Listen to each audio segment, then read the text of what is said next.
Shalom, shalom, très chers frères et sœurs, soyez bénis dans le nom de Jésus-Christ. Nous sommes le ministère de la sagesse divine et de la restauration. Bienvenue à notre programme Prions ensemble. Vous qui êtes nouveaux à notre programme, très chers frères et sœurs, nous vous prions de vous abonner sur notre chaîne, d'activer la cloche de notification et de partager. Surtout, donnez vos avis en commentaire et posez vos différentes questions. Nous serons très heureux de répondre à vos questions. Très chers frères et sœurs, nous avons entamé le thème de la délivrance. Nous avons parlé des différentes étapes de la délivrance. Nous avons commencé par parler de la confession. La confession, et aujourd'hui nous allons parler de la repentance. Très chers frères et sœurs, pour avoir une délivrance définitive et complète, nous avons besoin de respecter toutes les étapes qui nous conduiront à la délivrance. Parce que la délivrance, c'est un processus. La délivrance des afflictions, des persécutions, des œuvres des ténèbres ne s'obtient pas d'un coup. Il faut connaître toutes les différentes étapes. La première étape que nous avons abordée lors de notre premier enseignement sur la délivrance était la confession.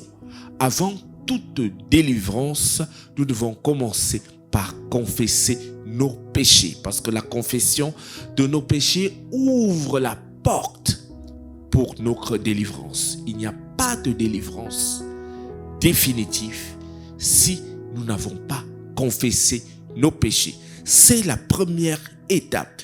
Nous vous invitons d'aller regarder la vidéo que nous avons faite précédemment sur la confession des péchés, la confession, comment est-ce qu'elle s'effectue. Vous allez vous instruire avant maintenant de venir regarder cette vidéo sur la repentance. La repentance qui est la deuxième étape que nous allons aborder aujourd'hui. Sans la repentance, il n'y a pas de délivrance possible. Après la repentance, il y a deux autres étapes que nous allons étudier après. Alors, aujourd'hui, nous parlons de la repentance. Très chers frères et sœurs, qu'est-ce que la repentance? Sachons qu'il n'y a pas de délivrance sans repentance. Il n'y a pas de délivrance sans repentance. Quand vous cherchez votre délivrance, quand vous voulez recevoir votre délivrance, vous devez commencer par vous repentir. Pourquoi?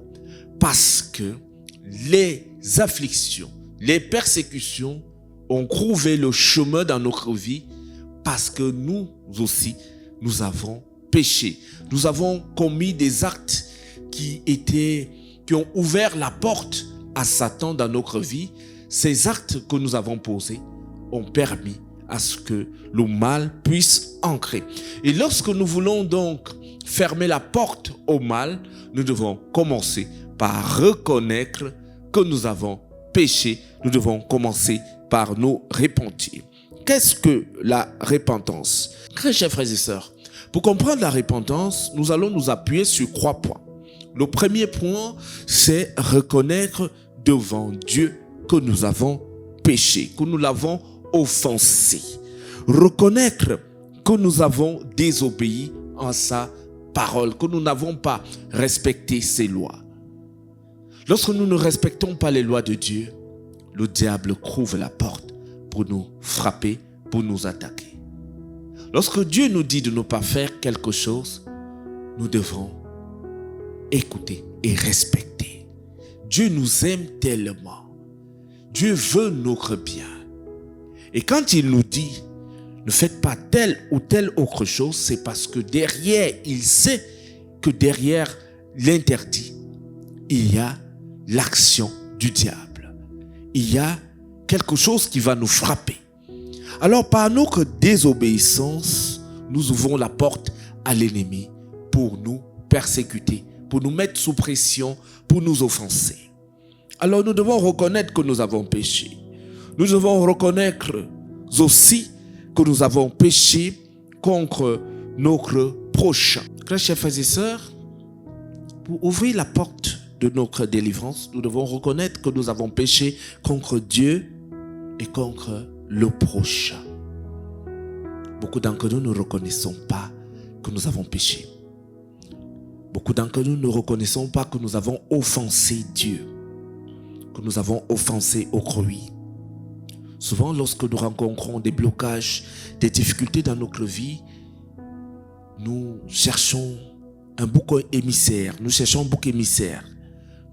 un responsable, nous cherchons une personne à accuser pour dire que c'est cette personne qui est responsable de notre problème.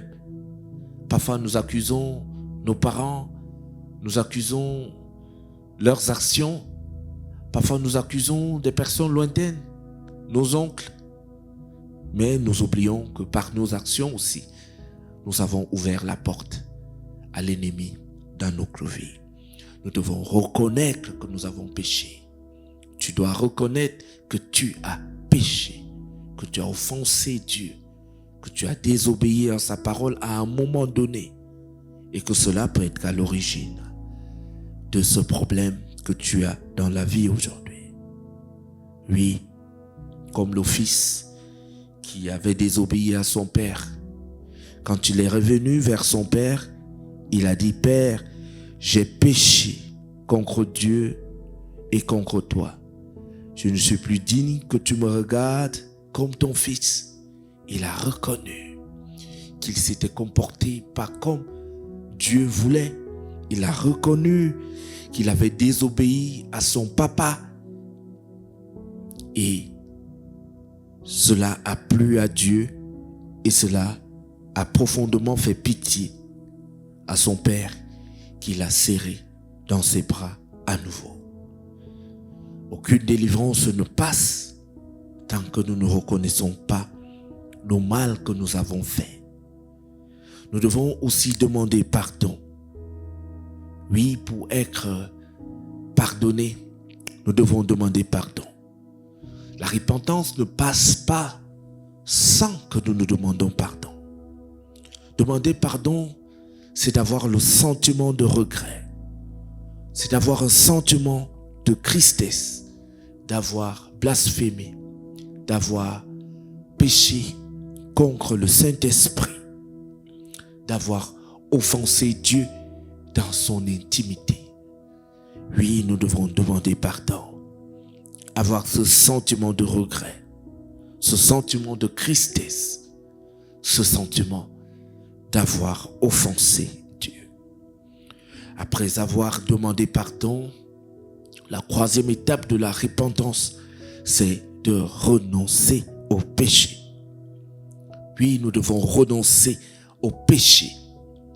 La Bible nous dit dans Proverbe 28 au verset 13, lisons la parole de Dieu: Rien ne réussit à celui qui cache ses fautes, mais celui qui les avoue et y renonce est pardonné. Beaucoup des problèmes que nous avons, des difficultés que nous avons, des blocages que nous avons dans la vie, chers frères et sœurs, sont dus au fait que nous n'arrivons pas tout simplement à avouer devant la face du Seigneur que nous avons péché. La Bible nous dit dans le livre de Proverbes que rien ne réussit à celui qui cache ses fautes, mais celui qui les avoue et renonce est pardonné. Celui qui les avoue et renonce. Le problème n'est pas seulement d'avouer, mais le problème est aussi de renoncer. Renoncer, c'est abandonner. Renoncer, c'est de prendre la décision de ne plus les reproduire. Mon frère, ma sœur, est-ce que tu peux renoncer à ce péché qui t'a condamné? Est-ce que tu peux renoncer à ce péché qui t'a apporté ce châtiment dans la vie, ce blocage? Est-ce que tu peux renoncer à ce péché qui t'a bloqué, qui t'empêche aujourd'hui d'évoluer? La Bible dit que rien ne réussit à celui qui cache ses fautes. Rien ne réussit. Mais celui qui avoue et qui renonce est pardonné. Alors, je prie que le Saint-Esprit t'aide à renoncer. Peut-être tu as envie de renoncer et tu ne trouves pas la force et tu ne trouves pas l'énergie pour renoncer. Il y a comme quelque chose qui te rend faible, qui te pousse à toujours tomber face à la tentation, à toujours retourner face à ce péché qui te retient dans la captivité. Je prie que le Saint-Esprit descende dans ta vie maintenant. Je prie que l'Esprit de Dieu descende sur toi maintenant et qu'il t'aide à renoncer définitivement à ce péché. Et je prie, je commande par la puissance de Dieu que toute forteresse, tout esprit démoniaque, tout esprit de sorcellerie qui te rend esclave de ce péché soit anéanti et aboli maintenant par la puissance de Dieu au nom puissant de Jésus-Christ. Aucune délivrance n'est possible, mon frère et ma sœur, si on ne renonce définitivement pas au péché. Le problème de plusieurs chrétiens est à ce niveau. Plusieurs enfants de Dieu, plusieurs personnes n'arrivent pas à obtenir leur délivrance aujourd'hui parce qu'elles n'ont jamais pu renoncer au péché. Elles ont demandé pardon à Dieu, elles se sont repenties, mais au sorti de la maison de Dieu, elles sont retombées sur le même péché. Elles sont retombées dans le même péché. Elles se sont retrouvées encore en train de commettre l'adultère, en train de vivre dans la fornication, en train de vivre dans le péché, en train de commettre des actions qui n'honorent pas Dieu. Très chers frères et sœurs, lorsque nous nous comportons ainsi, notre repentance est insignifiante. Nous ouvrons la porte aux oppressions, aux blocages, aux esprits mauvais, aux maladies de nous opprimer encore. Lorsque nous avons décidé de renoncer, c'est de ne plus retourner. C'est de fermer la porte au péché. C'est de fermer la porte à Satan. Parce que la repentance, c'est une déclaration de dire, Satan, nous ne t'appartenons plus. Satan, nous ne sommes plus de ton camp. Satan, tes œuvres, nous ne les commettrons plus. Nous déclarons que nous appartenons à Jésus et que nous sommes dès à présent la propriété du Dieu vivant. Mais lorsque nous finissons de le dire et que nous sommes les premiers à retourner, à pratiquer le péché dans notre vie, ce péché que nous avons renoncé, alors Satan trouve donc sa force de nous opprimer à nouveau. Lorsque nous retournons à ces péchés auxquels nous avons renoncé, nous ouvrons la porte aux oppressions, aux blocages, aux esprits mauvais, aux maladies. C'est pourquoi nous pouvons remarquer que dans la maison de Dieu aujourd'hui, il y a des personnes qui n'ont jamais été délivrées. Il y a des personnes sur lesquelles on a prié, on a fait toute forme de proclamation, mais rien ne change. Mais posons-nous la question, pourquoi ça ne change pas? La situation ne change pas tout simplement parce que plusieurs retournent. Plusieurs se sont repentis, mais retournent dans la boue. Plusieurs se sont repentis, mais retournent au péché. Plusieurs se sont repentis, mais retournent dans la fornication, dans l'adultère, dans l'ivresse. Plusieurs se sont repentis, mais retournent dans le vol. Retournent dans des manipulations, dans des stratégies, des escroqueries.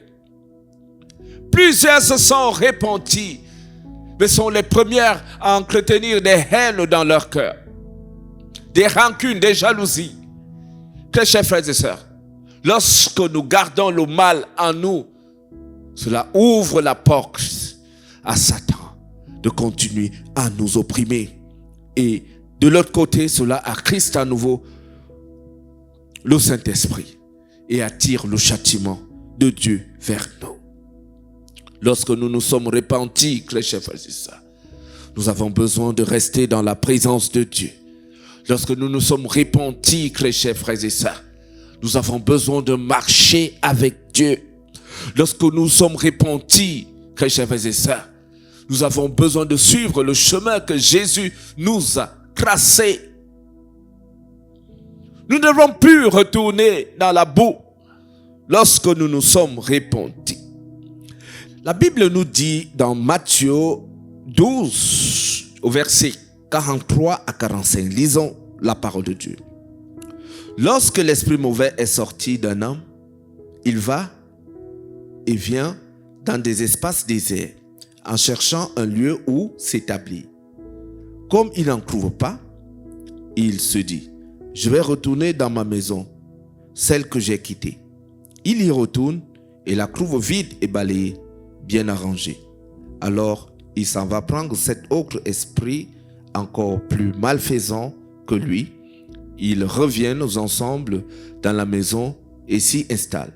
Finalement, l'état de cet homme est donc pire qu'au début et il ira de même pour les gens mauvais d'aujourd'hui. La Bible nous dit que lorsque nous nous sommes repentis, nous devons rester dans la présence de Dieu. Nous devons invoquer le Saint-Esprit pour fermer la porte à Satan, pour fermer la porte à l'ennemi.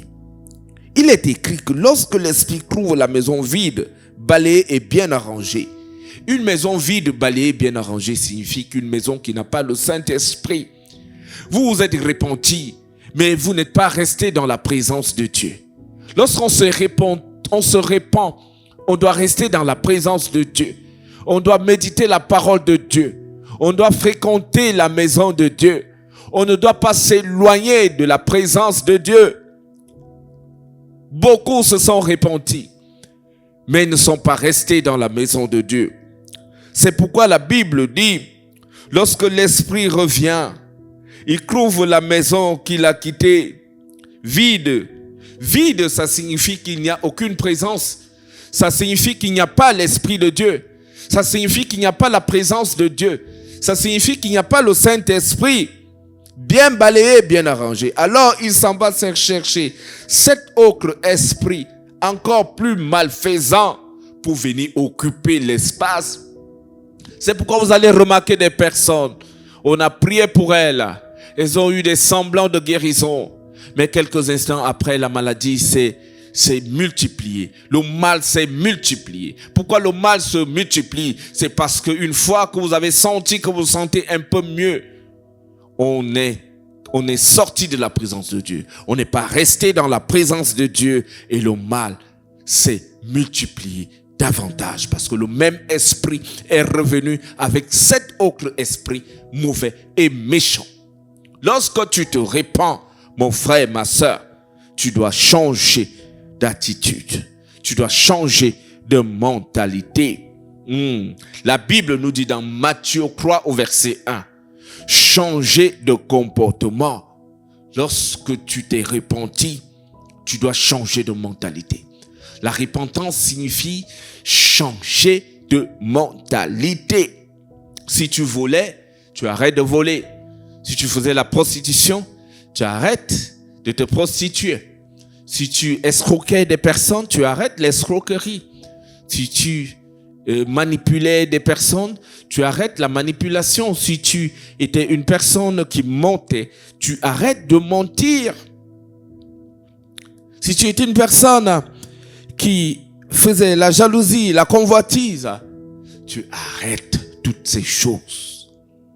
Oui, c'est repentir, c'est changer de comportement. Oui.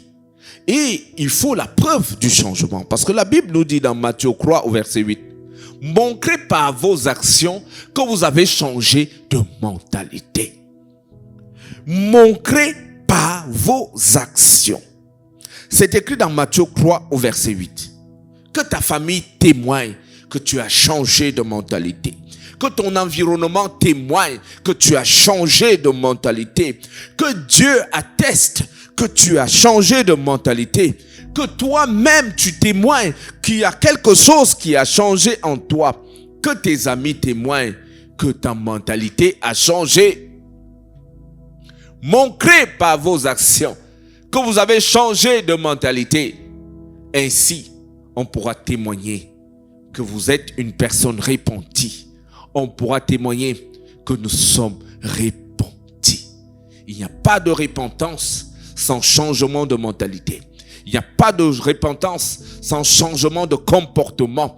Il n'y a pas de repentance sans changement de qualité de vie. Il y a des personnes qui disent qu'elles sont repenties. Mais lorsqu'on regarde leur façon de s'habiller, rien ne change. Elles s'habillent toujours comme des personnes mondaines, montrant leur partie du corps. Il y a des personnes qui disent qu'elles sont repenties, mais qui sont dans l'ivresse. Qui sont dans l'ivresse. Il y a des personnes qui disent qu'elles sont repenties, mais qui vivent dans la fornication, qui réussissent à vivre en couple sans être mariées, mais elles disent qu'elles sont repenties. Changez de mentalité. Repentons-nous. Repentez-vous. Parce que la Bible dit que tant que nous ne sommes pas repentis, nous ne pouvons pas accéder au royaume des cieux. Nous n'entrerons pas au royaume des cieux. Si la mort venait à nous prendre dans ses péchés, personne d'entre nous n'entrera dans le royaume des cieux. Repentons-nous. Repentons-nous. Aucune délivrance, aucun salut n'est possible si on n'est pas repenti. Aucune guérison, aucun miracle n'est possible si nous ne sommes pas repentis. Alors repentons-nous, repentons-nous, changeons de mentalité. Changeons de mentalité. La Bible a si bien dit dans le livre de Proverbes 28. Rien ne réussit à celui qui cache ses fautes. Mon frère, si tu veux réussir, commence à avouer tes fautes. Commence à renoncer à tes fautes. Et tu recevras ton miracle. Demande pardon à Dieu. Demande pardon à Dieu pour tout le mal que tu as fait et que tu fais encore. Demande pardon à toutes tes offenses, à tout ce que tu as fait à ton prochain. Et tu recevras ton salut. Que la grâce de Dieu soit avec vous et que le Saint-Esprit nous aide à nous repentir sincèrement. Que le Saint-Esprit nous aide à nous rapprocher de Dieu. Que le Saint-Esprit nous aide à rester dans la présence de Dieu. Que le Saint-Esprit nous aide à résister à toute forme de tentation. Que le Saint-Esprit nous aide à marcher dans la présence de Dieu. Je prie que le Saint-Esprit nous aide. Que le Saint-Esprit t'aide. Que le Saint-Esprit te conduise. Que la puissance de Dieu descende sur toi maintenant. Et t'aide à changer de mentalité. Et t'aide à discerner le bien et le mal. Et t'aide à marcher dans la vérité. Que le Saint-Esprit descende maintenant. Et je prie par la puissance de Dieu que tout autel, toute forteresse, tout blocage qui te maintient dans les forteresses de Satan soit anéanti et brisé maintenant par la puissance de Dieu au nom puissant de Jésus-Christ. Au nom puissant de Jésus-Christ. Tout Goliath, tout Hérode, tout Pharaon qui te retient dans les prisons de Satan, qui te retient dans le péché. Je déclare par la puissance de Dieu que tu es délivré, que tu es délivré, tu es délivré, tu es délivré de ce joug, de ce fardeau, par la puissance de Dieu au nom puissant de Jésus-Christ. Je sais que tu veux t'en sortir et que tu n'arrives pas. Prie avec moi. Prie, dis Seigneur, aide-moi, aide-moi, aie pitié de moi, libère-moi, délivre-moi de ce péché, délivre-moi de ce fardeau, délivre-moi de ce mauvais désir. Je sais que tu veux t'en sortir, je sais, et le Saint-Esprit descend dans ta vie maintenant pour t'accorder cette libération, cette force qui te manque.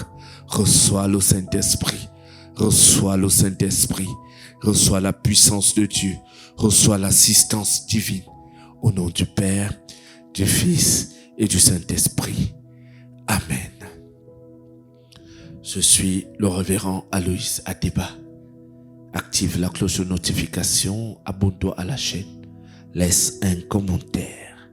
Et si tu as besoin de prière, d'être assisté, prends le numéro qui est au bas de l'écran et contacte-nous. Nous serons très heureux de vous assister dans la prière et de vous donner quelques conseils.